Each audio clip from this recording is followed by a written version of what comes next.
Now is take some time to do some Q&A. There's, let's see, 95 questions in our Q&A.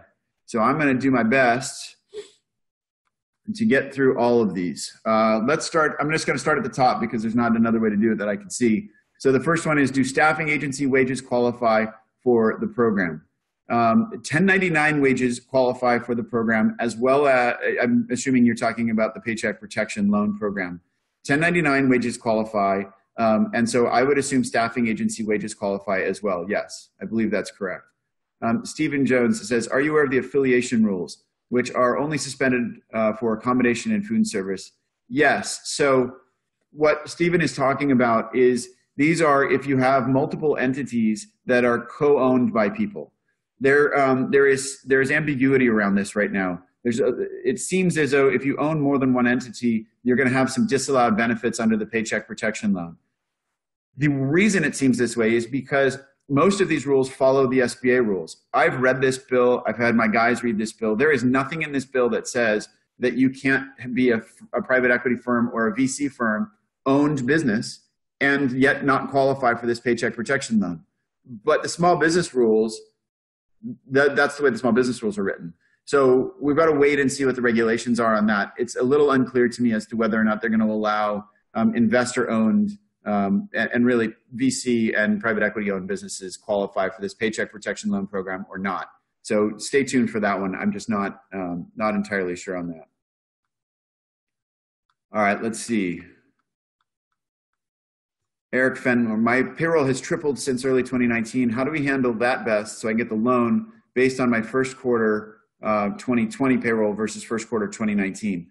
They allow you two different time periods in which you can actually do it. So you can go from February 15th to February 15th if that's more advantageous to you, or you can do full year 2019. So really want to pick out which one is more advantageous to you. Okay, this is Stephen and Rob in Houston. We are partners. If we get a loan from the SBA to use to cover our salaries, would we be considered employees so that the loan would be forgiven, or would we need to pay back the loan? Even owners are considered employees under this. Now, again, I think there's going to be some regulations that I would assume that you can't somehow pay yourself some giant bonus just to keep wages up there. I would assume that owners are going to have some limitations on that. But yes, owner salaries do qualify, as it's written in the bill right now, for forgiveness underneath the Paycheck Protection Loan. All right, let's see here. What else? I have an existing SBA loan serviced through the CDC and Wells Fargo. What, if anything, do I need to do to apply for the 6 month of deferral of payments? Great question. You need to go straight back to your banker, call them up, and if it's serviced through the CDC and Wells Fargo, yeah, go back to, if you've got a banker at Wells Fargo, that's where I would go. They seem to be the most, or the CDC, either one. But ultimately it's Wells Fargo who has to administer it, I believe. So check with them, but you would qualify for sure for that 6 month deferral. That's really great. All right, let's see. From Steve, we have an opinion from an employment lawyer that we are not an affiliated group of companies and therefore not considered to have more than 500 employees in each company for the purchase of the DOL and FFCRA. Would the same criteria for small business be applicable for SBA loans? It appears that it is. Again, that's what we're going to wait on these regulations because that's still sort of a little bit up in the air, but it appears that that's correct. Okay, next, let's see. Do you have any info or guidance on commercial eviction / rent deferment in California?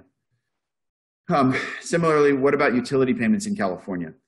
So yeah, we've been working with a ton of our clients on there appears to be a growing consensus around landlords that they are not going to be evicting people. What I'm seeing is landlords take either one of two positions. They're either taking a position of a hard line of we're not even going to respond to this for 90 days until we figure out what's going on, or they're having conversations about extending terms on the back end, deferring rent for up to 6 months, even in some cases up to a year. And I've seen both of those. I've also seen, frankly, utility companies been pretty lenient about this, which is kind of amazing. I mean, I never would have expected them to be more forgiving, and they really are and able to work with you. So check with, but the other thing we should do with utilities is if you're not in your building, get them reduced. If you're not using the internet service in your facilities, you can stop it, right? Make sure you're obviously not having your IT stop, but think about what are the utilities you could reduce or cut down that could save you some money. Because ultimately, even in this paycheck protection loan, you got to pay some of it back, or you might have to pay some of it back. And if you're not profitable, remember, you're paying back loan proceeds with after-tax dollars. And those after-tax dollars mean you have to earn $2 for every $1 you pay off in a loan. Because if you earn $2, one's going to the government as income taxes, the other one can pay off the loan. So you've got to get to profitability. It's more important than anything else. This paycheck protection loan or even the payroll tax credit is going to give you cash. But that doesn't mean it's going to give you survivability. Ultimately, the way you're going to survive in your business is by being profitable. All right, let's see. Does a line of credit count as another means to capital? Yes. So for the disaster loans, Bethany's asking, does a line of credit count as another means to capital when qualifying for the SBA disaster loans? Yes, it does. So unfortunately, if you can get a line of credit, you're not going to qualify for the disaster loans. Greg asks, can you get a 7A loan first and then apply for a disaster loan later if you need it? The 7A loan that they're talking about now is in fact that paycheck protection loan. What they've done is they've made it a paycheck protection loan. They're still, I'm sure, traditional 7A loans, but I don't know why you wouldn't go with the 7A paycheck protection loan because it's forgivable or at least partially forgivable. And so you could absolutely go there first, and then the disaster loan, if you needed it, might be available on the back end. But I don't think you could get the disaster loan if you already have the paycheck protection loan. Let's wait until the final regulations come out, but that's what it seems to hint at. Let's see, Umar says, will the 2.5 times the borrowing also include the utilities, mortgage, or just the payroll costs? No, the 2.5 times is just the payroll costs. But remember, it's all those cool things that you get to put into payroll costs, like employee benefits, matching contributions on 401ks, other kinds of pension profit sharing plans you might be giving to your employees, severance packages that you might have negotiated over the past year that got paid out, commissions, bonuses, all of those kinds of things go in there. So make sure you're putting all of that stuff in when you're trying to quantify what that borrowing base is on what is called wages. Let's see, SBA abatement or deferral. I'm not sure what that question is getting at, but the SBA abatement is for existing SBA loans where you get that 6 months principal and interest abatement. That means that they're just not trying to collect on it for those 6 months, and it just adds 6 months to your term of your loan. So they're not saying you're not going to have to pay it. Their abatement and deferral, I think in this case might be similar, but I might not be answering the question correctly, so I apologize if I'm missing that. I've been told by other experts that we can apply for both the disaster loan and the paycheck protection loan. Again, if you get the disaster loan first, the rule, at least the way the bill's written, you have to roll that into and refinance it with the paycheck protection loan. And I think the paycheck protection loan is going to get turned around really fast, whereas the disaster loan is really a loan of last resort. So that's going to be much higher level of scrutiny on that. And it's a 3-step process, which is going to take up to 2 weeks to 3 weeks to get an answer on. So most likely, administratively, you're just going to get caught sideways, where the paycheck protection loan is going to come in first, and that's going to prohibit you from getting a disaster loan. Or you're going to wait, get the disaster loan, and then roll it into the paycheck protection loan. Either way, I would try to go for the paycheck protection loan ahead of the disaster loan because of the forgivable component. Brad Van Dam says, partial shutdown or full. I think you're talking about the payroll tax credit. If you are a full shutdown or had experienced a loss of 50% of your revenue as compared to the same time last year, those are the 2 ways you qualify for that payroll tax credit. All right, let's see. Matt, how about if we haven't been affected yet, but we see a slowdown coming? Well, you would not qualify for the payroll tax credit. You would apply and get a payroll protection loan. So again, this is similar to most businesses. You may not be in the restaurant business where you had to shut down, or the hotel business. You may be just starting to see that economic activity slowing down. Goldman Sachs had a report out this morning. They think we're going to see 35% decline in GDP. That's enormous. That's going to affect every single one of us. So having that cash on hand and having a plan to profitability, I can't say that enough. You can't just get this cash and think you're safe. You have to get this cash with a plan to get to profitability.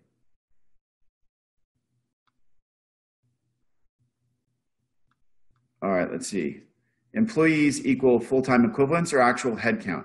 Employees equal FTEs, full-time equivalents. It's not actual headcount because it also includes 1099 independent contractors. So even if you're in California, believe it or not, the independent contractors count towards this. If we only have 2 partners in a partnership, would we be eligible for the Paycheck Protection Loan? Yes. Believe it or not, even a small partnership with just 2 people still applies for you. Let's see. If we apply on April 3rd for the Paycheck Protection Loan, Victoria's question, the calculations start that date and last for 8 weeks. So at the end of 8 weeks, we should submit a letter and proof asking for forgiveness, question mark. So Victoria, very close. The 8 weeks start the day you get the loan, not the date you apply for the loan. So that may be a day 2, 3 lag, depending on when you get in the queue for the loan. And the 8 weeks then, that is where you start tracking what you use those funds for over the next 8 weeks. And that gives you the amount that's forgivable. So you want to make sure you're tracking it. Again, payroll costs are forgivable, mortgage interest, not principal, occupancy costs, things like utility, rents, and even transportation costs are forgivable. So again, my suggestion is separate account, keep them all clean so that when you give it to the bank with the accounting of it, they're the ones who are going to tell the SBA what percentage of your total Paycheck Protection Loan is forgivable. What about bonuses? Are they eligible under the Paycheck Protection Loan? Yes, Jillian, they are. Again, up to that $100,000 cap per person. But yes, they absolutely are. Doc says, I have an LLC and I do payroll for myself. Is my salary considered eligible? It is. Self-employed folks, even if your Schedule C, is eligible for this Paycheck Protection Loan. Farouk says, are tips included within the Paycheck Protection Loan? Yes, they are. They are also part of compensation or what are called wages under the Paycheck Protection Loan program. What about payments to 1099 contractors? Yes, those are too. Paul asks, according to the language in the bill, the multiple is 4, not 2.5. Where are you getting 2.5? I'm not sure what you're seeing there, but it is 2.5 times your average monthly salary. Average monthly wages for the last year. For commissions, is it only employees as defined by state or includes independent contractors as well? So I think we answered that one. It's independent contractors as well. Kelly, our bank said you could use the highest month rather than the average toiling month for the 2.5 calculation on PPP. That's not what the bill says. The bill says you have 2 different ways you can calculate it, either on average 2019 or you can take February 15th to February 15th, February 15th of 2019 to February 15th of 2020. And the date at which you're going to try to figure out the reduction in either wages or full-time and headcount for forgiveness is also the 15th of February 2020. Let's see, how long does an employee have to be employed for them to be included in overall payroll costs? They have to be on the payroll as of 2/15/2020. Kent, if you have multiple S corporations that file independent tax returns with individual tax ID numbers, yet they are all owned under the same exact ownership, and we qualify collectively using attribution as a small business and want to take advantage of the PPP loan, do we file an individual application for each S corp, or can we file an application attributing all our corporations into one application? That is an I don't know, Kent. I do not know the answer to that question. I would guess you're going to need to file separately, but I don't know. That would be a question that I would ask the banker. That's not something that is contemplated in the bill as it's written today. Ori, qualification is capped at an amount of employees. Does revenue or business hinder your eligibility? No, the revenue of the business doesn't matter for this particular case. Good question. Mark, are cell phones considered utilities? Phone bills are considered utilities. So yes, cell phones could be considered utilities under this. Bethany, how do you prove where the PPP money is being spent? Again, Bethany, I would separate out the money. So when they fund the Paycheck Protection Loan, make sure they fund it into a new account, point your payroll to that account, point your rent payments to that account, and all your utility bills to that account. And when that happens, you'll be able to easily prove where all the funds went.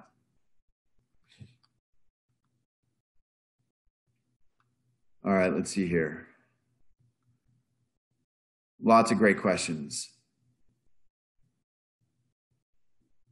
Ray says, so if I have revenue from other sources, how is it split or determined what pot of money goes to what expense? Again, I think what you want to do is separate out the account. It's only an 8-week time period, so you really want to have that 8 weeks of ability to track. That's the only part that's being tracked for forgiveness. Where do we apply for the section 1102? At the bank. Yes, the 1102. Hold on one second. Let me just double check my numbers so I say the right thing here. So yes, it's applied through an SBA approved lender. And again, you can use our organizer or you can just kind of compile it together if you want to. But you want to put it together in a nice packet so that when the bank gets it, they can very quickly say that you're eligible. What if employees choose not to come back? So Farouk, this is a good question because if you have already let go of workers, you can actually rehire them before June 30th and still qualify for full forgiveness. If they choose not to come back, well, then they choose not to come back, and that's going to limit some of your forgiveness of that loan. But again, you can rehire people between now and June 30th. After June 30th, unfortunately, you can just let them go again if you need to. I can't stress enough that this is tough times. You may have to let poor performers go. You may have to let good performers go to save the business. And it's more important to be profitable than it is to make sure that you get the maximum forgiveness under the loans. Let's see. Gina says, this doesn't count if an employee chooses to leave. No, headcount doesn't matter whether you laid them off, fired them, or if they choose to leave. Even if they choose to leave, that's negatively going to affect you for forgiveness. I just hired a new employee. He starts April 1st. I made the offer to him in late February. Is he eligible for the PPP loan? No. Unfortunately, it's payroll before that. Mark, how about bonuses? Yes, as we said, bonuses do qualify for overall compensation calculations, but it's still capped at that 100K. What is the time frame these expenses need to happen to qualify? That's that 8-week time frame from the time you get the loan until the time that you have to submit to the bank, and they determine what percentage was forgivable. We are considering, this is Jillian, we are considering a short-term furlough option coupled with PPP. Can you provide some details on that option, on if that option is possible to be 100% for forgiving the loan? Again, if you're furloughing and your wages then will drop, your forgiveness is going to drop on a pro rata basis based on the percentage of wages drop. So if you were paying, I'm just going to say $100,000 a month in payroll, and you furlough people and now you're paying $60,000 a month in payroll, you're only going to have 60% of your loan being able to be forgiven under this plan. The other 40%, it's going to reduce that because of that loan forgiveness or because of the furlough, because wages is one of the two qualifications. A lot of articles out there say if you just retain 75% of your employees, you get 100% forgiveness. That's not true. There's two different points of qualification. One is a reduction in wages. The other one is a reduction in people. They both offset, or they both are interacting to determine forgiveness. All right, let's see. Are wages included as part of the Paycheck Protection Loan or just the payroll taxes? No, wages are federal payroll taxes are excluded for the calculation. Let's see, Ed, if it's forgiven, will it be taxable as an income to the business in 2020? Ed, this is a great question. No. This is one of the only times when loan forgiveness is not going to be taxable income to the business. It's a great question. Let's see, is bonus income included in PPP loan calcs? Yes. Natalie says, we have moved to a virtual office work from home. Could we use the funds from the Paycheck Protection Loan to prepay for employees' internet since they will be using it to work from home? So again, I think this is going to boil down to, this is not clear in the bill, but I think it's going to boil down to how you pay taxes. If you pay taxes on a cash basis, my guess is yes, that will work. If you pay taxes on an accrual basis, that's not a true expense yet for tax purposes. I think they're probably going to do something pretty similar to that in the final regulations, but right now, that's still not entirely clear. Let's see. We talked about that one. Do businesses with 1099 employees qualify? Yes. When do you think the banks will be ready for the Paycheck Protection Loan? So they're waiting for the regulations. I am assuming these are going to come out any day now. I think the best way to get prepared is to organize all your stuff. You can use our organizer or organize it yourself, but just get all of your stuff together so that you're ready to go in a very complete and professional packet, because you want these folks, these underwriters, to be able to review it, check all the boxes and go, yep, here goes your loan. Again, they're trying to turn them around very quickly. They're only going to be able to do that if they have all the stuff organized. John, what changes to the depreciation schedule for new building construction are part of the stimulus? For example, the change from a 49-year amortization for new building is being reduced for eligible accelerated depreciation treatment. That's right, John. That also applies, just to stretch it, that applies to tenant improvements as well. So you can actually start to take losses against other income, which again, were limited in the past. So this is something you want to make sure you dive in with your CPA on. But if you've got either tenant improvements that you've built out in the last 2 years, or if you have a building that you've been doing construction on over the last 2 years, this can be immediately a positive impact for you because it could save you money in income taxes. Natasha, if I'm a business owner of an S Corp, but I pay myself as an employee, the only employee paid January through February, do I qualify for any help? Yes, if you were paying yourself for January and February, believe it or not, you still qualify. It might be small, but you still qualify.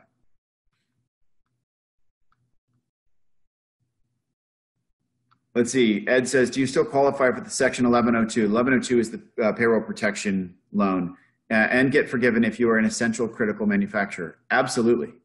It's almost who this was meant for. So this, you absolutely do. Michael, how do I apply and how long does it take to get the funds? I think we've gone through that. You apply through an SBA approved lender, but again, use an organizer of some sort to get your stuff together and then do that.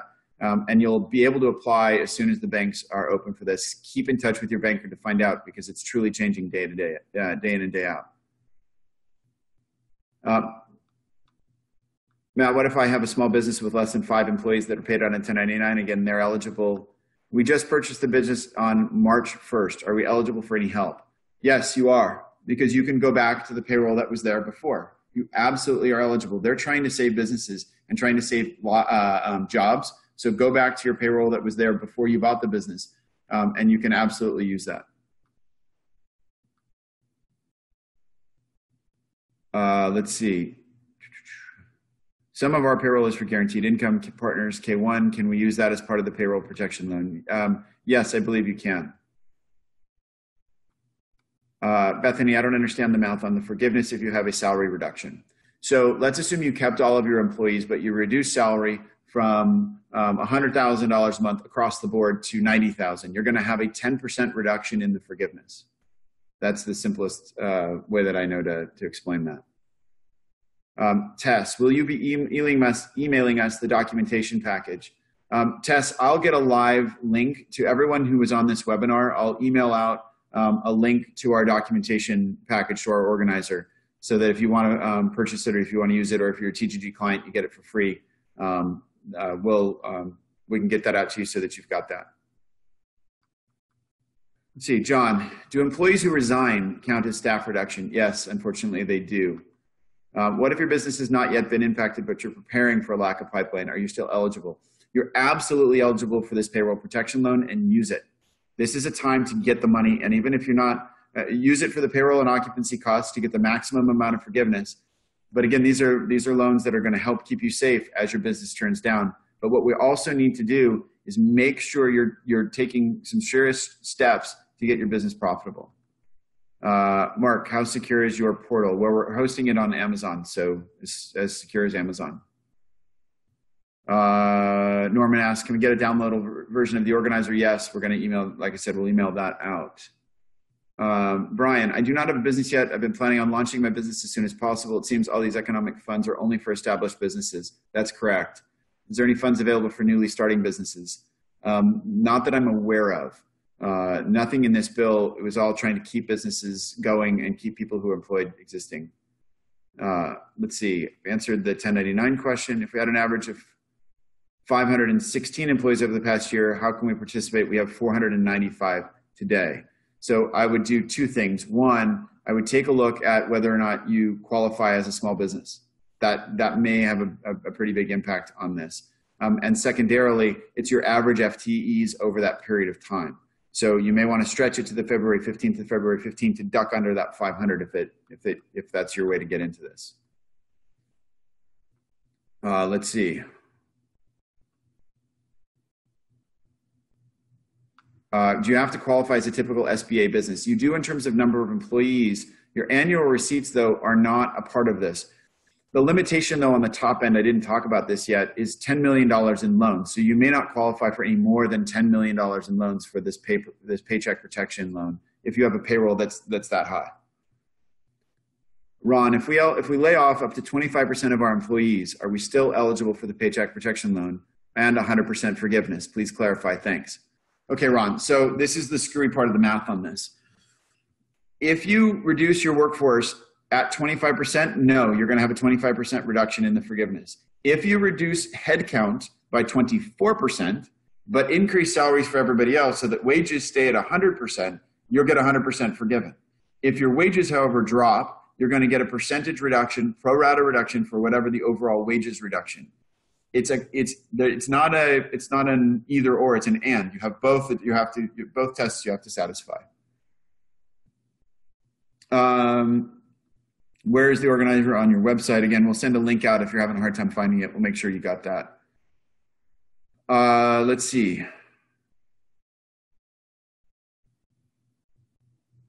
I've heard that the payroll protection loan is based on 2/15/19 to 6/30/19 payroll. My payroll has tripled since then. You can actually, what you want to do is probably use the most recent payroll. If your payroll has gone up a lot, is use the 2/15/19 to 2/15/2020 payroll, because that's going to give you the maximum loan amount. Dominic, if we have employees that are laid off and they exceed 25% of our total workforce, should we bring them back tomorrow? No. No. This is the critical thing. Forgiveness is great, okay, but you've got to do the math on this, because bringing them back could cost you more in profitability in the long run, and you may end up with a loan that's forgivable, but you just spent the money on those guys anyway and you just lost it all. What you want to do is, even if a portion of it's not forgivable, forecast out what your business is going to look like, because these are loans, again, that are 10-year amortized. You could qualify at less than 4%, and you can qualify for 6 to 12 months of abatement in payments. So make sure, or deferral of payments. So make sure you're doing the math on this, working with your internal accounting team to forecast out and do projections, because you don't want to just bring people back just to bring them back and then fire them again on July 1st, right? That's a lot of cost both ways, in and out. And it may be better for you just to take a loan that is actually not forgivable, but you're at least getting cheap money that can then help you get to profitability. Golan, we use a PEO for all our workforce. Do we still qualify? Yes, you do. Christopher, what if you have a layoff or furlough prior to the loan date? Does that have an impact on the loan amount itself? Yes, it does. It'll obviously reduce it down because your average pay would be down. And then we are looking at a furlough plan that will help with cash flow until the loan is funded. Again, I think you've got to think profitability first and foremost, and how that interacts with the loan secondarily. But get to profitability first and foremost. So Chris, that's the way Christopher, that's the way I would do it. Greg, I'm doing payroll quarterly this year. I pay my employee quarterly. Do I simply divide by 3 to fill in the monthly salary? Yeah, you just take the annual and divide by 12 to get a monthly number. Waylon, we answered the 1099 one. Scott, to qualify for employee retention credit, operation of your business is fully or partially suspended. What's the definition of partially? Great question. I don't know. I would assume if it's like a restaurant or a hotel where it's like it was shut down and people can't be there, that would seem to me to be pretty partially suspended. Brianna, we're an S corporation. Will it be looked negative if we take a shareholder distribution? Yeah, probably. But it won't be looked at negative for the loan. It has no impact on it whatsoever. So you want to think about this in terms of overall cash flow and overall safety of the business. If you're taking big shareholder distributions at a time when your business is headed down, you may need that cash. So be prepared to put it back in. And again, the number one thing that I would think about is you don't want to take this paycheck protection loan and then all of a sudden give yourself a big bonus. That's probably going to look at pretty negatively in this whole scheme of things. Chris, does the payroll protection loan calculation include payments to 1099? Yes. Or is it salary, hourly questions only? All the above. Will you be sending out the slides afterwards? Yes, Jennifer. I'm going to be sending out to everybody. I'll make sure that the recording of this webinar is on my YouTube channel. our LinkedIn, where else? Facebook, my personal blog, and also we can send an email out to everybody with the recording. Whew, lots of stuff. Roxanne, this is great info. Thank you. I heard you mention that the payroll loan could be used to pay mortgage interest. That's correct. If you were one of those owners who own your own building, it can be used to pay mortgage interest, not mortgage principal, though. Can you please provide more information on how many months this could be used for? And also, can it be used for residential or commercial loans? It can't be used in residential loans. It is commercial loans. It's that 8-week period from the time you get the loan until the 8 weeks are done. That's the eligibility period for forgiveness. Blaine, how do you calculate health insurance costs into the paid leave tax credits and other tax credit loan options? So health insurance is part of wages for all of these calculations. And that's health insurance benefits. If you give life insurance, dental, vision, all that sort of stuff goes into the total compensation figures when calculating what the benefits could be. So that's great news. They've given us kind of everything that we spend on employees to be able to do that. And that'll maximize your benefit. What about, Don asked, what about K1? K1 income is not eligible for this. Lynn, is this recorded? Yes, it is, Lynn, and we'll get it out to everybody. Katrina. Let's see. This is another question, Katrina, about keeping employees versus furloughing them. I think you got to do the math on this, because you could have a reduction in the forgiveness of the Paycheck Protection Loan, but that might be taking less forgivable loan may be a better option than taking a full forgivable loan and costing yourself a ton of money in your business. Can you kill the application we sent to the SBA for disaster relief? Yeah, you just don't have to take it. So if they approve you, you can still say no. If we already applied for the disaster loan with the SBA, how does that impact the PPP application? Again, same thing, you don't have to take it. Krista, I work for a construction company. We've had only one project put on hold. Do we still qualify, although we're technically essential? Yes, you do, absolutely. If you already applied for the $10,000 advance on the EIDL loan, will that preclude you from the payroll loan? No, but you might have to refinance that loan with the payroll protection loan, which could take you, again, take some time to get through that. Goldman Sachs published guidance suggests eligibility for both PPP and EIDL loans if different use of funds rather than exclusivity. Do you have different info? No, so these loans are critically used for different purposes. Again, the Paycheck Protection Loan is used for payroll and occupancy costs. The disaster loans are used for any other expenses. They can be literally used for anything and everything. So they have much less restrictions. This is only, though, again, the Paycheck Protection Loan, that's to get forgiveness. The challenge is that they interact, so you can't have both. So if you've got the disaster loan, you need to get that refinanced by the Paycheck Protection Loan. They are used for different funds, though, and for very different purposes. Charles asks, is the $10,000 disaster loan assistance going to be forgiven? No, not that I can tell. There's nothing that would lead me to believe right now that that's the case. Let's see. Where do we actually send the application to?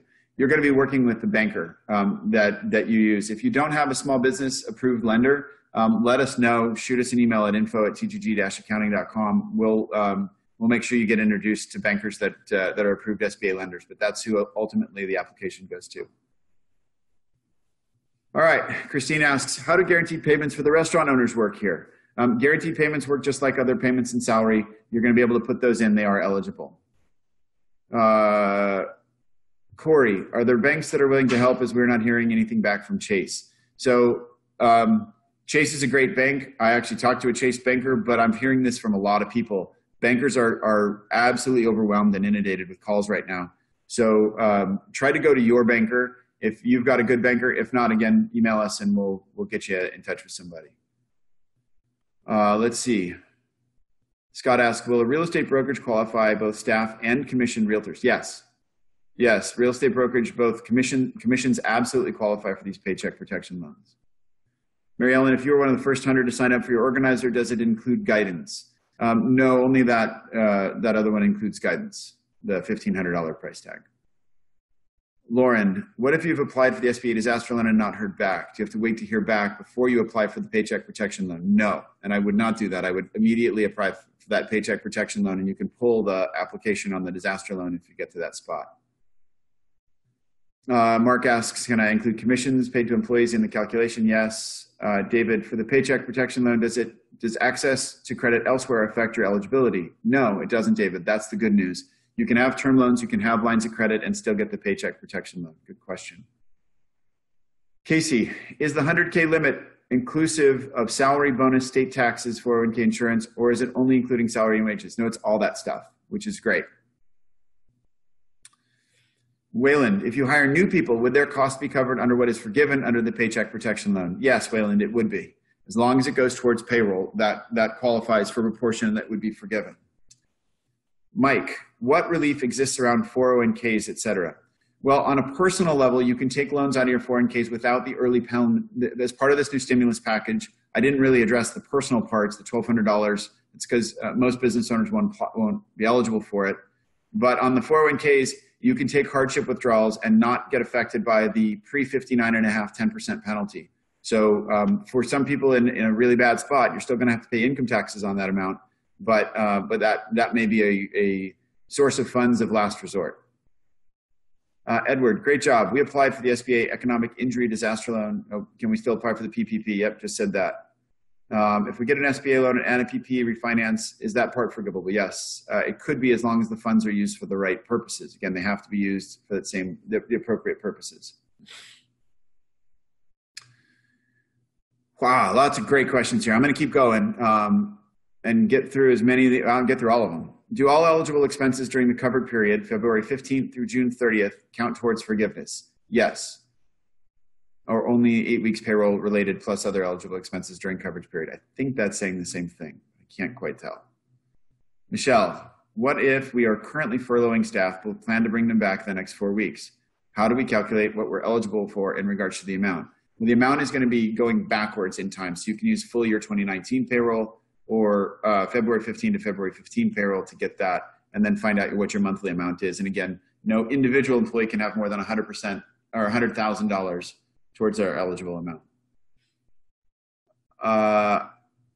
Andrea, how do I get a grant 10K? I'm an S Corp. If you're an S Corp, you're not eligible for those disaster grants. That's only sole proprietors and independent contractors.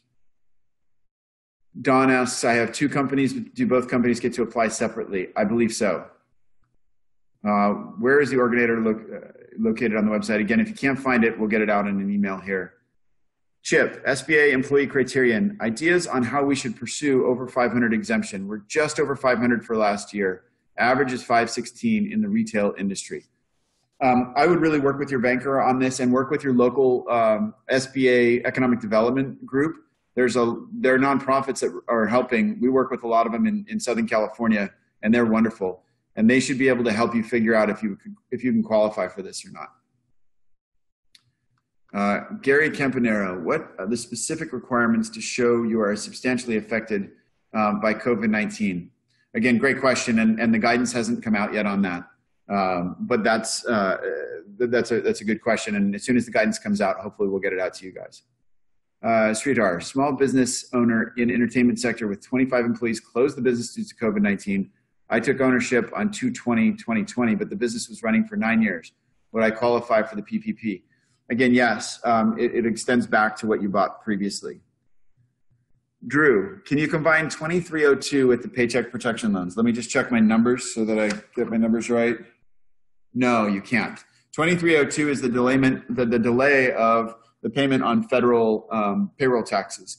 If you take that, you are excluded from the paycheck protection loans. Good question, Drew. Michelle, we are a sole prop, do not have employees per se, and use staff agency for labor. Which is the best scenario since our operating expenses will continue? That's a tough one, Michelle. I would want to chat with you because your staffing agency labor is going to qualify as an independent contractor for you. So you should be able to qualify for the PPP loan, the payroll protection loan. But that would be one that I would want to check the contract you have with your staffing agency and understand really that relationship to make sure that's correct. Edward, you mentioned emerging economic injury grants. Where would you suggest we find these? These are also going through the SBA, so look at the SBA's website for that. Mark, how to calculate average number of hourly employees, total hours worked. It's what you're really looking at is not headcount, it's full-time equivalents, FTEs. That's what matters in this. Pauline, can you get the payroll protection plan loan if we've applied for the state work-share compensation plan? Yes, I believe you can. I think they're independent because one's a federal program and one's a state program. Again, apply for every state and local program you can find. Gary, is there a point where you have reduced wages or headcount that is too high to qualify? Maybe, but I doubt it unless you've done it before the coronavirus stuff happened. Because again, your qualification period on how much you can borrow is based on previous headcount and previous wages.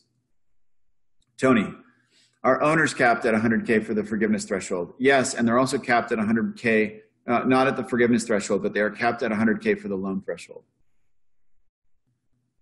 Chris, if we've already done a layoff, will we qualify to receive some portion forgiven without having to bring everyone back? Yes, you'll still qualify with some portion being able to be forgiven. It's a pro rata thing. So you'll still get some forgiven for sure. Jonathan, I missed the webinar. Will it repeat or will you send a recording? We'll get a recording out. Janai, where do you find the lenders that work with SBA loans? I saw a list that was minimal and didn't see any big name banks. Almost every big name bank is going to be an SBA approved lender, especially now. I was talking with a friend of mine on Thursday in seeing this thing coming, and I said, are you guys an SBA approved lender? And he said, no, but we will be by Monday. So most of the time you're going to be okay. Teresa, can you review the calculation of the per employee salary? Is it just salary or are we adding health, taxes, et cetera? Again, it's salary, commissions, it's bonuses, it's severance pay that you pay to other people, it's state payroll taxes, not federal payroll taxes. It's not income taxes. You can't do any income tax withholdings that go into that figure. And it's employee benefits, profit sharing plans, benefits, 401k matches, that sort of stuff. Owner is LLP, so no wages but draws. Assume K1 income from partners is not eligible. That's correct, Ray. Alexandra, we are owners who are not salaried. We receive distributions. Do those distributions qualify under the 7th? No, they don't. Unfortunately, distributions are K1. Joseph, if we have a private transportation company and most employees are part-time, how does that work for them? Again, it's the same concept applies. You're going to be looking at wages and headcount. And really, when you calculate your loan amount, it's going to be on a full-time equivalent basis. And on the forgiveness basis, it'll be how much either the wages declined or if they declined at all, and how many people headcount you have below that 25% threshold. Okay, Deanna, we are a startup, opened in October 2019.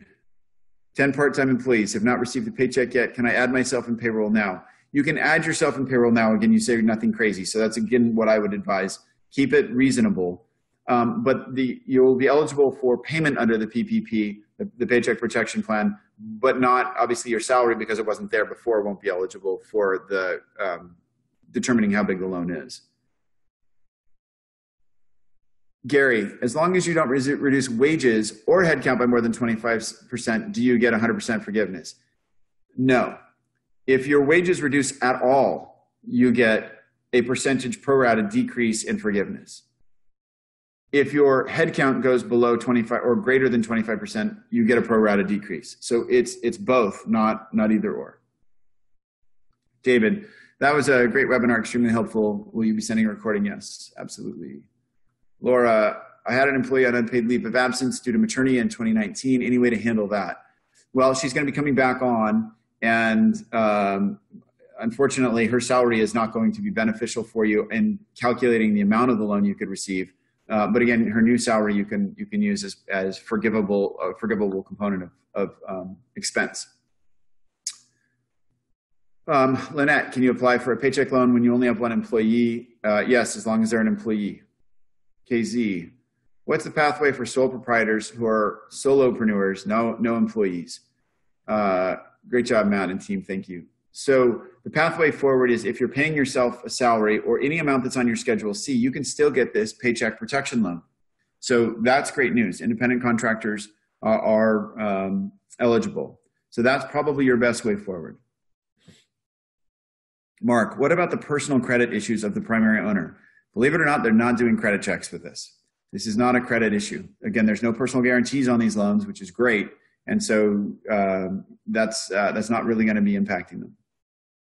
Steve, is the 100K salary cap by employees a combination of everything listed under eligible compensation, salary, severance, state payroll taxes? Yes, it is. So you add all that stuff together and it can't go over 100K per employee when you're determining your base to multiply by 2.5. Terry, new business only open 6 months, having payroll still qualify? Yes, you can use January and February's payroll, January through February 15th payroll, and average that out to qualify for the Paycheck Protection Loan as well. I'm a sole proprietorship. I don't pay myself a W-2 salary, but just take cash from the business account to my personal account when I want. Does that count as salary? It doesn't, but if you file a Schedule C, that amount is eligible as an independent contractor for the payroll protection loan. We went through the distributions question. There's a moratorium, Teresa says, there's a moratorium on evictions for commercial and residential per the order released last week by Gavin Newsom. Yes, this is a state-by-state thing. I didn't address this because we have people from all over the country on this. But in California, there is a moratorium on evictions, and that's something that you obviously want to take advantage of. But I would encourage you to have conversations with the landlord, not just rely on that, because at the end of the day, we still have leases. There's still got to be business done, and at some point, you want to have a good relationship with them. Stephen, does it matter the number of revenue sources that you have to qualify for the payroll protection loan program? No, the revenue doesn't have anything to do with it. It really is strictly about employees. All right. Being in the trade show business, it will be at least 3 months before we can consider bringing back employees because there is no business, at least until then. So we would not apply for the PPP until later because we need to be operational during the ensuing 8-week period. Are we at risk by waiting to apply for the loan? Could the government run out of funds? Yes and yes. I'm just speculating here. Okay, this is just me guessing. I don't know that the $350 billion that they applied to this particular program is enough. I know that sounds like a crazy figure, but it may not be enough. So, you may want to think about that in terms of your business and get that payroll protection loan now. And understand that most of it's not going to be forgivable, but that might be a better move. Again, don't let the loan programs kind of throw you around to making a bad business decision. Make the best business decisions you can first. Emmanuel, for a SaaS company, does Amazon Web Service count as a utility? Unfortunately, no. That's a hosting service. Drew, do we need to file separate applications for all 3 of our LLCs? Do S-Corp owner distributions count? Yeah, distributions don't count. And yes, you probably need to file separate for every tax ID number. Again, be monitoring and be careful of those common ownership rules. They're pretty complicated. Steve, can you defer company Social Security payments and participate in? No, yeah, you can't defer. You can't use the deferral and the payroll protection program. It's one or the other. Robert, can you revisit 1099 wages? Does this mean anyone I am paying as a contractor can be included in the payroll protection loan? Yes, as the way the bill's written right now, that is exactly what it says. Brett. We have limited need for full-time staff due to a low amount of customers in our centers. How do we compensate those who either choose to stay home or we don't need on-site until our customer base returns? That's a great business question. And Brett, I would really want to, that's a very personal one. I mean, you may want to give them some sort of a furlough or find something else that they can do that's valuable to do. But again, you want to be careful. You want to retain good people, but be careful to do your forecasting and make sure you're not retaining people to a point where it's really going to hurt your business. Marie, how can I find this webinar on your website and share with those who missed? Marie, again, we'll send it out, a link with the recording on it. Anonymous, if I get a 100K payroll protection loan and spend it only on payroll and rent for 3 months, will it be fully forgiven by the bank or government? It's that 8-week period, not 3 months. So it's an 8-week time frame which you have to judge the forgiveness. Can you speak a little bit about the grants? So there's local grants that I talked about. Those are going to be different for every locality. Local cities, counties, and state governments are all looking at grants and different rules. So that's something you should take a look at locally. Then the other one is the federal government grant that's for sole proprietors and independent contractors. And that's a $10,000 grant for business interruption. And again, you apply with that for that with the SBA. Okay, Victoria. If you do not personally guarantee, does it still mess up your credit if you ask for forgiveness? No, it doesn't. It does not go against your credit at all, which is great. Robert Siegel, I thought you could still get a disaster loan and then convert a portion to the paycheck protection loan. Is this true? That is true. That's exactly the way you could do it. I think the paycheck protection loan is going to be better than the disaster loans, though, because the disaster loans are not forgivable, which is Jessica's question. Next here, Edward. I have a line of credit with Wells Fargo for several years. Will we still qualify for the PPP? Yes, absolutely. That's what's nice about this versus the payroll tax, versus the disaster loan. Disaster loans, if you have other credit, you can't qualify for the PPP.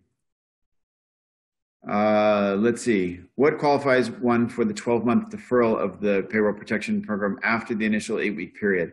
That is unclear, and it looks like you can just go ask your bank for that deferral, and at least what the bill says is you should be able to get it. Amanda, what about health coverage? Is that in the calculation? Yes, it is. Ed, 2.5 times including owner compensation. Yes. Kelsey, do you include 2019 lease and utility costs as well as payroll to determine the amount you can borrow? No, just in terms of the amount you can get forgiven. The amount you can borrow is really just the 2.5 times that compensation up to those 100,000 per employee limits. Eddie, if you have no payroll and apply for paycheck protection loan and get denied, does this make you eligible for the small dollar advance grant? Yeah, not unless you're a sole proprietor or independent contractor.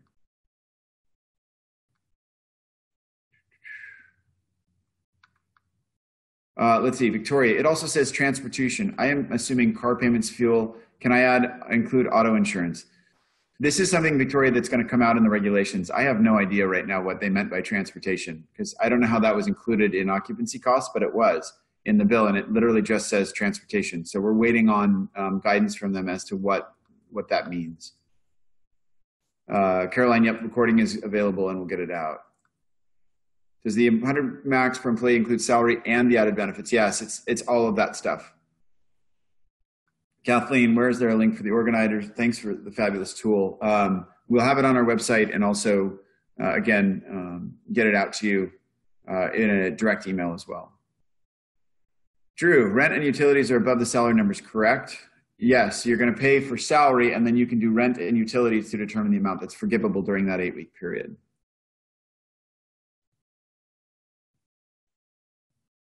James, the Act also waives the personal guarantee requirement and the requirement for applicants to demonstrate that they are unable to obtain credit from other source on the disaster loan. That's the first I've heard about the other credit, because that may be something new in the Act. And if so, I missed that, and I apologize. I thought that the disaster loans, you were only eligible if you could not get credit from other sources. Anna, did I hear that you said you can't get the disaster loan if you already have a line of credit? That's my understanding, Anna, yeah. Cholan, abatement or deferral? You answered, answered the question. Okay, good. Butch, our preschool teachers get a 50% discount on childcare. Is that counted in benefits for PPP? Yes, if you are giving them a benefit, which is otherwise compensation to them, absolutely that counts towards the paycheck protection loan. Tony, hi Matt, we do co-living housing with multiple LLCs as a sole member. We also have a portfolio of mobile home parks in another state with separate LLC as sole member. As the SBA application allows the individual to apply only once, how do we apply for multiple LLCs and businesses? This is something I would take, Tony, directly to your banker, because I think that this is going to be an application issue. And a lot of them have portals. A lot of the big banks have portals already to apply and make the application process a little simpler. Chip. Is there any number of employee number cap for the employee retention credit? 100, 500, no limit. So for the, you're talking about the employee retention credit, which is section 2301. Yes, if you have greater than 100 employees, you get a 50% credit on wages paid. But again, they have to be sort of sitting around doing nothing. If you have less than 100 employees, you're going to get a $5,000 per quarter credit for the next 3 quarters, which relates to about a $15,000 credit. But again, you're only eligible if your business has declined in revenue 50% or more over the same period, or you were shut down by coronavirus. Okay, with the 1-year period prior to the loan calc, can we use full year 2019, or is there required 1-year period? For the payroll protection loan, again, you can use the full year of 2019 or February 15 to February 15. Alexandra, if the entirety of the SBA 7A loan is used to repay payroll, utilities, rent, is the entirety of the loan forgivable? If you use it within those 8 weeks for that, yes. Eric, employee retention. What if you have to hire all new employees, entry level, and move on? Well, again, you could get that payroll protection. It's about wages and number of employees. So if you have a full-time employee headcount that's just the same size as it was before, you just turned them all over, that would still qualify as far as I read the bill. Mark, can you go over one more time how to determine the PPP amount for a company that substantially increased the payroll in January and February of 2020? Yeah, I would use your payroll from February 15, 2019 to February 15, 2020 to get the maximum amount you can use so that you get the largest possible loan under this program. Richard asks, is there any tax implications on the loan forgiven amount? No, again, that's the great part of this, is it's forgiveness without income taxes. Golan, is there a deadline to apply for these? Yes, they're only open until June 30th. Jason, do you have to borrow the full amount of the loan if you're worried you may not use all of it? This is a great question, Jason. I would borrow the full amount of the loan and take a look at what you do over the next 8 weeks once you get the money. And if at the end of the 8 weeks, you don't need it and you don't need it for business purposes, give it back and pay it back right then without any interest, because you got 8 weeks of no principal or interest payments. Sophia, what if the company furloughed the majority of employees? Can the loan be used to rehire them? That's exactly what it is meant to be used for, so absolutely. Laura, there is an 8-week timing for needing to spend the PPP loan by. That's correct. Can you pay expenses incurred before you get the loan? How far back? Nope. You get it from the day you get the loan to 8 weeks prospective, 8 weeks in the future. And that's where you spend the loan proceeds. Richard, what's the 12-month period specifically for the PPP loan? That's just to determine your average payroll to get your 2.5 to figure out your loan amount. Victoria, is it only for employees that are being paid or staying home? No. No. It's for all employees. Chriselle, where can I see the 17-step process again? Chriselle, we're going to get out a link so that you can see that 17-step organizer that we have. Steve, is the payroll protection loan forgiveness considered taxable income? Nope. Went through that. Christine, so we get the money, hire back employees, but not open for business. How does this benefit the business? That's a great point, Christine. If you're doing this just to get the loan, don't. Or get the loan and don't hire people back. Think about profitability first. Let's see. Our company's small headcount 6, but 20 million north revenue. So payroll protection loan 75K is okay, but a 2 million at 4% seems to be a better benefit. I would agree. Karen, in my C Corp, I am 49% owner and he is 51. I'm filling out the information on me. Do I need to include his information? He does not participate in the business at all. But as a physician's assistant, I can only own 49% of the practice because of the medical ownership rules and licensing rules. So, Karen, this is something I would go through with your bank, because this is going to be a bank application question, and it's going to vary from bank to bank. So really check with your bank and your SBA lender on that one. Jacob, if I started my business in Q3, how will they look at what I qualify regarding payroll? Again, they'll use your payroll from the time you started until February 15th. Sean, for payroll protection, is the total insurance or just the company paid portion used for the loan calc? Just the company paid portion. Good question. Some anonymous, can I still pay for the payroll protection if I'm just starting to see a 10% reduction? Yes, absolutely. Victor, can the payroll protection loan be used for retraining programs? Absolutely. It may not be able to be forgiven under that program, but it absolutely can be. And again, this is a good loan. So think about your business and how you're going to make money in the future. All right, Alexandra. It seems that the forgiveness of loan is prorated. If you reduce salaries in excess of 25%, what if we cut salaries by 40%? Can we get full forgiveness if we make our employees whole by 6/30? Yes, that's exactly how this works. Will a single member S Corp qualify? Yes. Anonymous. Will the organizer be available on your website? Yes, very shortly here.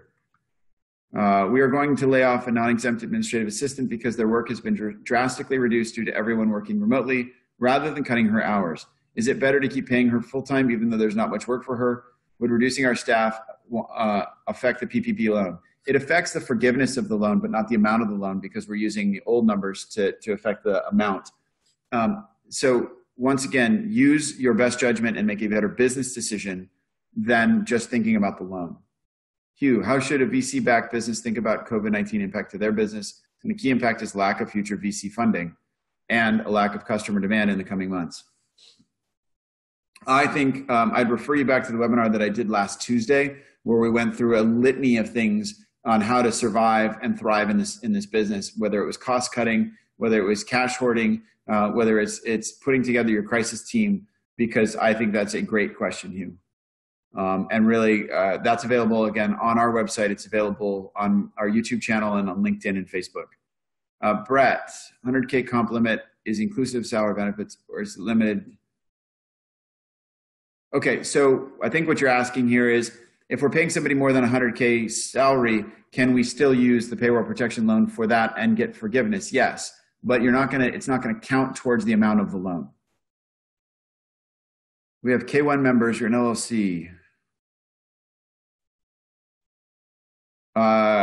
Guaranteed payments do count towards this. K1 amounts do not. Tim, if we have multiple entities, is it possible to get a payroll protection loan for one entity and a payroll tax credit for the other? It could be. It could be depending on that ownership stuff, because again, there's some really challenging ownership rules. If you get above 20% common ownership, you really want to check those out. Lynn, what do you mean by transportation costs? Good question, Lynn. I don't know. That's what we're waiting for the federal government to tell us what they mean by that. Kelly, if you make red payments that were deferred prior to the 8 weeks, would they be forgivable? Most likely, yes. It looks like they would be. Wendy, I have already reduced hours and salaries for employees. Once I get the loan, I can put them back to normal pay. Will I be applying for the lesser amount or the amount I put them back to? You're going to be applying based on the salaries that you had last in 2019, and that should cover what you put them back to. Would commission sales reps qualify for the PPP calculation? Yes, absolutely. And what if they're terminated at some point in the next 90 days? If they're terminated post June 30th, you still qualify for forgiveness. Jennifer, if you have a line of credit or other means to pay your expenses, will you be eligible for the Paycheck Protection Loan? Yes. Is there help for small business that don't have employees? Yes, that's the credit. I'm sorry, the $10,000 credit. I'm blanking on the name right now, but yes. I think it's economic development credit. Hold on, get my notes. Emergency economic injury grant. Sorry about that. Paul, can the loans be backdated to 2/15? No. They're going to give you the loan as of the date you get it, and that's going to be your timing for that 8-week period. Laura, all 1099s and limits. It looks right now like all 1099s, but let's wait and see what the regulations come out, because I'm sure that's going to change. For the Paycheck Protection Loan, we are not shut down, but see 70% decrease minimum is the equation for what we are eligible. Employee compensation plus number of employees. No, it's not the decrease. So times the 70% reduction. It's not the reduction. That is what you're going to be eligible for forgiveness.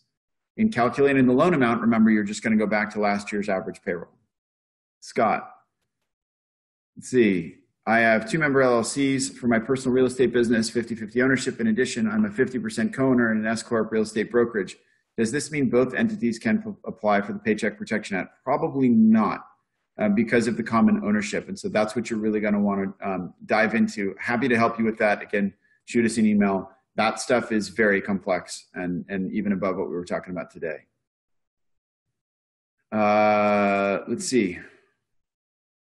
Stephen, is the PPL program based on wages paid for the time period or earned during the time period? Paid. Blaine, for Paycheck Protection Program, you can qualify for the loan even if you don't experience a loss in revenue, but only anticipate one at some point in the future. Yes, absolutely. Laura, what is the max of the payroll protection loan? 10 million. That is the ceiling for anybody, any one business. Can the payroll protection loan go towards back rent? It can, but it may or may not be forgiven. I would assume that back rent, like in the last month, would qualify towards forgiveness. But if you're going back, years, that may not be able to be forgiven. All right, Annie, if you don't shut down and don't lose more than 50% of your income, neither of the tax credit options apply. Not the payroll protection loan still applies for sure. Jennifer, I had to lay off about 30% of my employees last week. What level of employment do I need to be back to in order to qualify for loan forgiveness under the PPL? You're going to get some loan forgiveness. Even if you laid off 30%, you still get 70% forgiveness.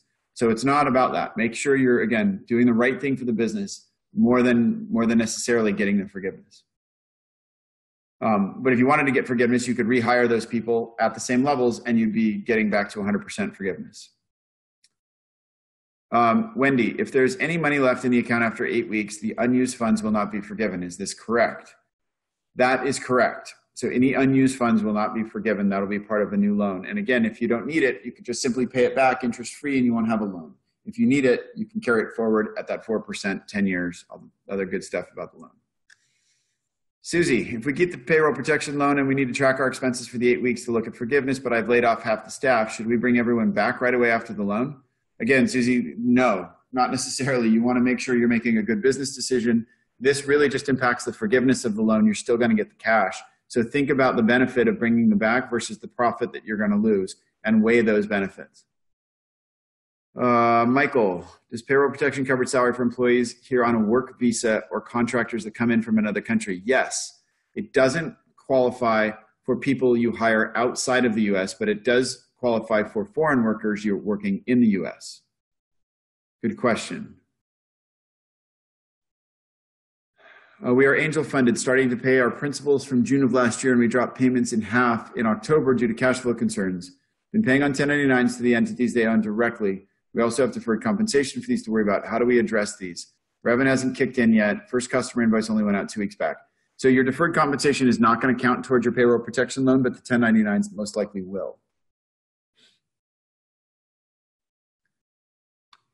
Sage says, wait, what was that date so fast? I know, I'm sorry, I'm talking fast. I'm trying to get through all the questions here. I'm not sure exactly what date you're referring to. Umar, under the SBA, the companies can apply for both the EIDL and the disaster loan and the payroll protection. However, you can't duplicate benefits received. That's absolutely correct. And I would try to go with the payroll protection loan versus the disaster loan because a big portion of the payroll protection loan is forgivable. So that's my advice there.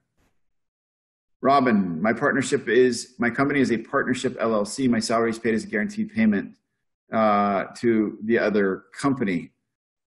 Okay, this is where your guaranteed payment may not be covered because if it's a guaranteed payment as an LLC, it's paid to you as an individual. If it's paid to the other company, it may not qualify for calculations towards that payroll protection loan limits. Miriam, I didn't have a paycheck before. Can I still apply for paycheck protection as my husband and I are the only employees but didn't take a check for the last 3 years? No, because it will really only apply to your payroll and previous payroll is how you calculate how much you're eligible for. K-1 payments are not considered wages. Good question, Don. Ori, let's see, G1. Yeah, we'll get you a copy of today's session. What is the position if you have not yet filed 2019 tax returns, only 2018? Well, it'd be pretty common to not file 2019. And remember, they pushed back, not the filing dates, but the payment dates to July 15th. So that's another positive sort of relief effort. And then really look at seeing whether or not you can refile back into 2018 and then file for 2019 so that you take advantage of those accelerated depreciation or net operating loss carry or look backs that you can do now. All right, Christopher, there's a cap of 100K in getting the loan amount. Is that cap applied in what's forgiven during the funding? No. So it's just it's a good question. It's applied to how much you can get, but you can obviously pay more than to people who earn more than 100K. You can still pay that, and that goes towards the forgiveness. Annie, where do I go to read this? So the best summary I saw of this bill when I was doing this was the U.S. Chamber of Commerce. That was the most thorough one. But even that had some question marks in it. So that's the best one I found. For the PPP, why does the SBA establish a date range of 2/15 to 6/30 to calculate monthly average payroll? Good question. I don't know. What they're saying is 2/15 is the date of the FTEs, and that this program ends on 6/30. That's really those two dates. All right.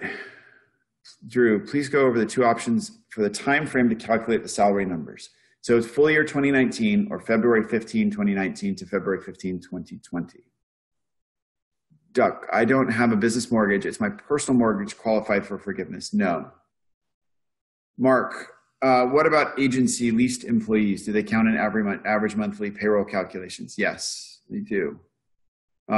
Lori, when do you anticipate official regulations being released? Sometime in the next couple days. Hopefully by the end of the week at latest. Mac, does your personal credit affect anything? No. Darren, clarify, insurance and benefits included workers' comp and health? Yes. All those payroll costs. Robin, my building is owned in a different LLC and rent is being paid from one company to the other. Will my rent then be excluded from the rent payments? No, as long as you're paying yourself a reasonable rent, I would never estimate that rent would be excluded. Scott, if you had 1099 salespeople in 2019 and converted them to W-2 for AB5, can we take their 1090? Yes, you can take their 1099 income as well as their payroll for 2019 and add that together. All right. We are considering a sub-debt raise from friends and family to stabilize the balance sheet. How would this impact our participating in the Paycheck Protection Program? It would not at all. Bob, if we had multiple S-Corps, do we need to get multiple organizers from TGG? Unfortunately, it's a single organizer for every business because every business is going to have a unique tax ID number.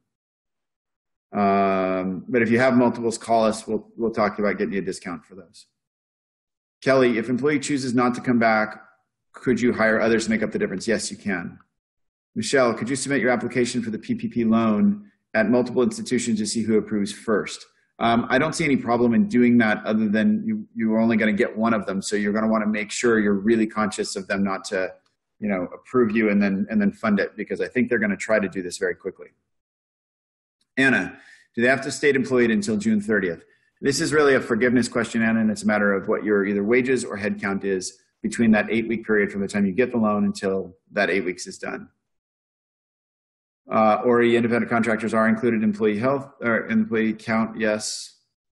Anonymous, can international contractors be included as part of our FT count? No. International contractors are not included for this. Norman, do you have to take the 2.5 times or can you take less? So Norman, you don't have to take the 2.5 times. I would take the 2.5 times for the 8 weeks and then just hand back whatever you don't use, so that or whatever part is not forgiven. That's probably the best overall suggestion. That way you're controlling the funds. Mike, you had the same question. If I own my building through another LLC, can I include the cost of the rent payments or based on the principal and interest of the bank? It's the rent payments that I think you'd want to use. Jennifer, and also, do I have to rehire the same employees that were laid off? No, you don't have to hire the same ones. Rick, what is the time frame for forgiveness calculations? That's that 8-week time frame. And the future average gross salary takes place over that same 8 time frame. Stephen, is the 2.5 times average paycheck one-time loan? Yes, it is. But your average is got to be, it is capped at the 100K. So you're going to have to figure out what that looks like per employee. Michael, do consulting contractors costs qualified that are not 1099 because they work for a corporation or not individual contractors? No, I don't believe so. I don't believe that would qualify. I had 17 employees last year. As of 2/15, we were down to 13. Due to employees department, we did not replace them. We have not laid anyone off. Will my forgiveness be decreased by 24%? No, not reduced for that, because it's as of 2/15/2020. is where that decrease, that full-time equivalent comes from in the number of employees.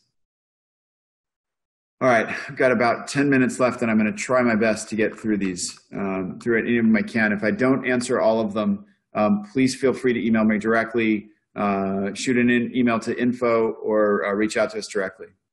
Warren, can we use shared worker unemployment programs to lower our employees to 32 hours each? Yes, I think that's a great idea. Again, you want to do what's in your best interest of your business.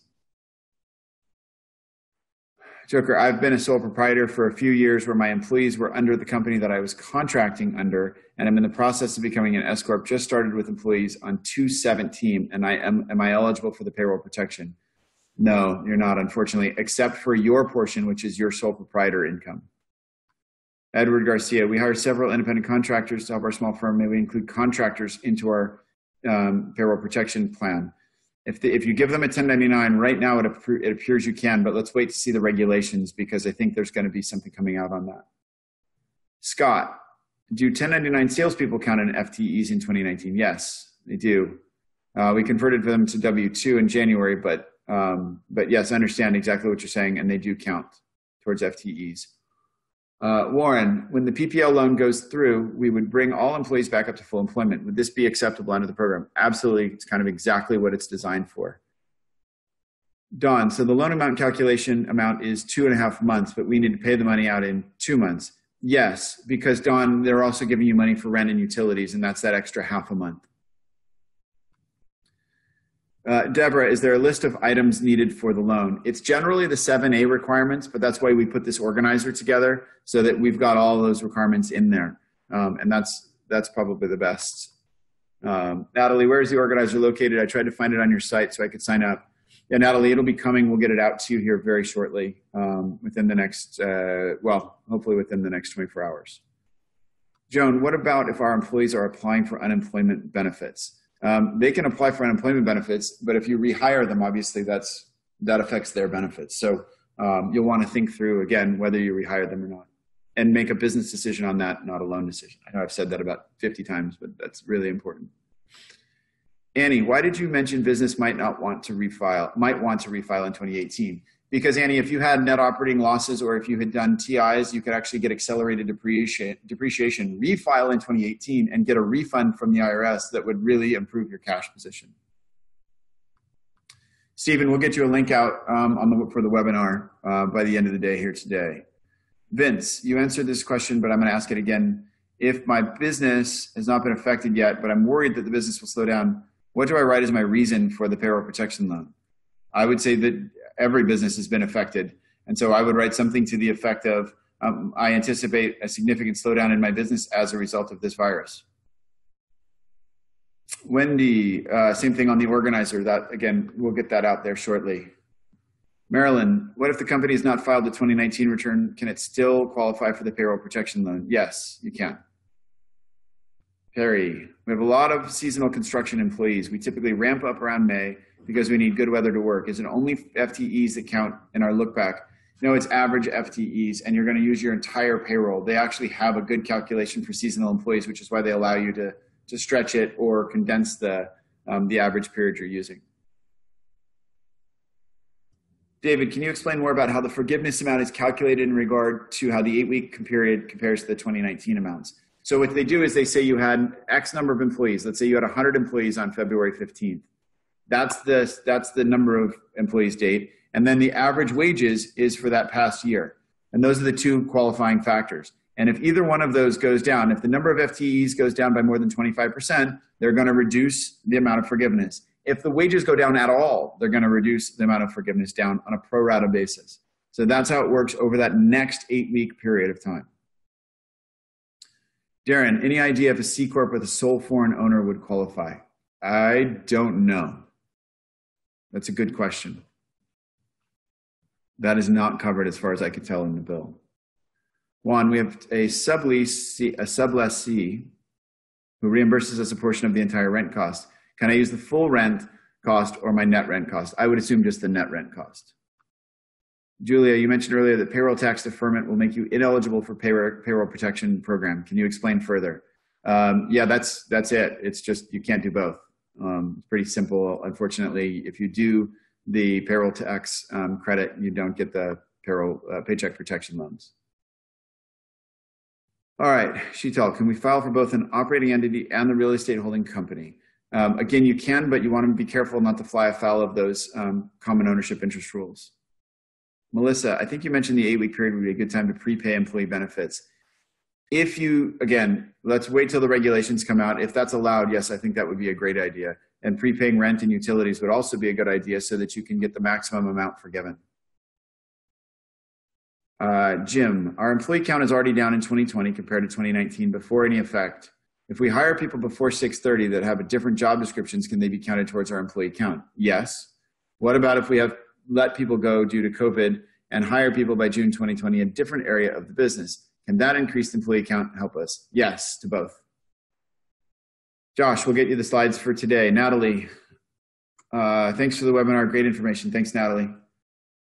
Anonymous, what are the best options for federally illegal businesses, i.e. cannabis, that can't qualify for federal or SBA? That's a good point because no illegal businesses can qualify for any of this.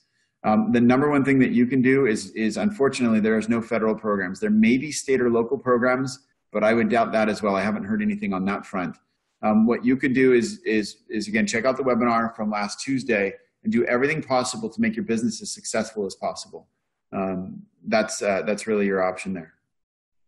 Ron, do we need to maintain 100% of our headcount in order to be eligible for 100% loan forgiveness? No, the headcount could actually go down by as much as 25%, but the wages have to stay at 100%. Carla, just to confirm, so if they apply for the disaster, then later apply for the PPP, do they still qualify if they don't take advantage of the disaster loan? Yes. Melissa, do you have an idea of where the PPP fund, of when the PPP fund after, how long, I think they're asking, Melissa's asking, how long will we get the funds after an application? They're telling me 24 to 48 hours. Carla, if you take the 10K grant, can you still take advantage of the PPP? Yes. Can I download the webinar to share? Yes. Can we get a copy of this recording? Yes. Sorry, I'm getting waved off here on the 2-minute warning.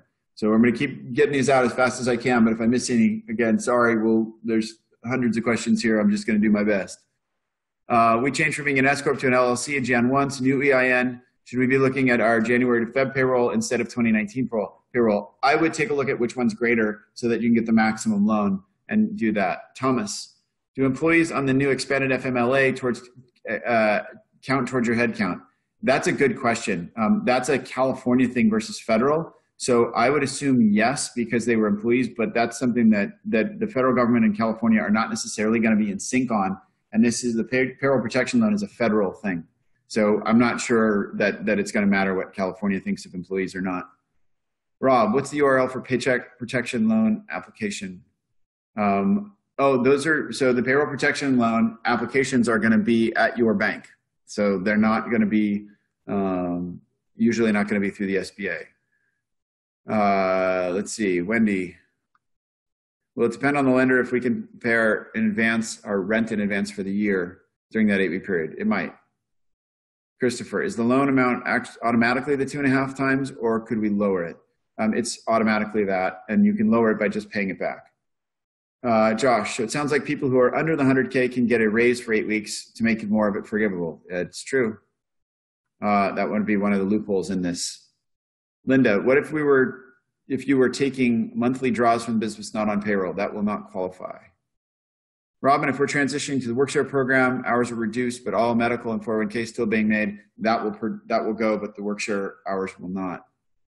All right, look, lots of amazing stuff here today. I want to thank you all very much for your time and energy and effort in this small business community. We've all got to band together. This is a really ridiculous and tough time, but there are businesses in every industry that are going to survive. There are business owners who are going to make it through this. There are going to be advisors who help them through this.